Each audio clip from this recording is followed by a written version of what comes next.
ಇದೆಲ್ಲ ನೋಡಿದ್ರೆ ಸೀರಿಯಸ್ ಆಗಿ ಯಾರಿಗೆ ತಾನೇ ಬೇಜಾರಾಗಲ್ಲ, ಹಿಂಸೆ ಆಗಲ್ಲ ಹೇಳಿ? ವೈ? ಬರೋ ವರ್ಷಕ್ಕೆ ಗಣೇಶ ಕೂರಿಸ್ಬೇಕು. ಯಾವ ರೇಂಜಿಗೆ ಕೂರಿಸ್ಬೇಕಂದ್ರೆ ಗಲ್ಲಿಲೂ ಟ್ರಾಫಿಕ್ ನಿಂತ್ಕೊಂಡು ಒಂದು 5 ಅವರ್ ಕದಲ್ಬಾರ್ದು ಒಂದು ಗಾಡಿ.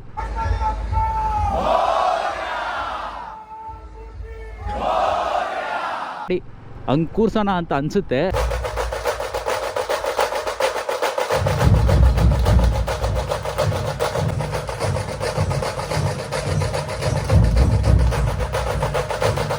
ಬಟ್ ಏನು ಮಾಡೋದು, ವಿಧಿ ನಮ್ದೇನಿಲ್ಲ. ಓಕೆನಾ? ಒಂದೊಂದು ಸತಿ ಅನಿಸುತ್ತೆ ಎಂಥ ಏರಿಯಾಗಳಿಗೆ ಬರಬೇಕು, ಎಂಥ ಏರಿಯಾಗಳಲ್ಲಿ ಇದ್ದೀವಿ ನಾವು ಅಂತ. ಇಂಡಿಯಾನ ಇಲ್ಲ ಅಂತಲೇ ಡೌಟ್ ಬಂದ್ಬಿಡುತ್ತೆ. ಬಟ್ ಎಲ್ಗೂರು ಹೋಗೋದು ಅಲ್ಲ, ಇಲ್ಲಿ ಬ್ಲಾಕ್ ಮಾಡ್ಕೊಂಬತ್ತಾನೆ, ಅಲ್ಲಿ ಬ್ಲಾಕ್ ಮಾಡ್ದಿರೋ ಊರವರಲ್ಲ ಎಲ್ಲ ಕಡೆ ಎಲ್ಲ ಬ್ಲಾಕ್ ಮಾಡ್ಕೊಂಡು. Education is most important. ಅದಿಲ್ಲ ಅಂದರೆ ಮನುಷ್ಯ ಬೆಳೆದಷ್ಟು ದಡ್ತನೇ ಜಾಸ್ತಿ ಆಗೋದು. ನಾಚಿಕೆ ಆಗಲ್ಲ ನಿಮ್ಗಳಿಗೆ?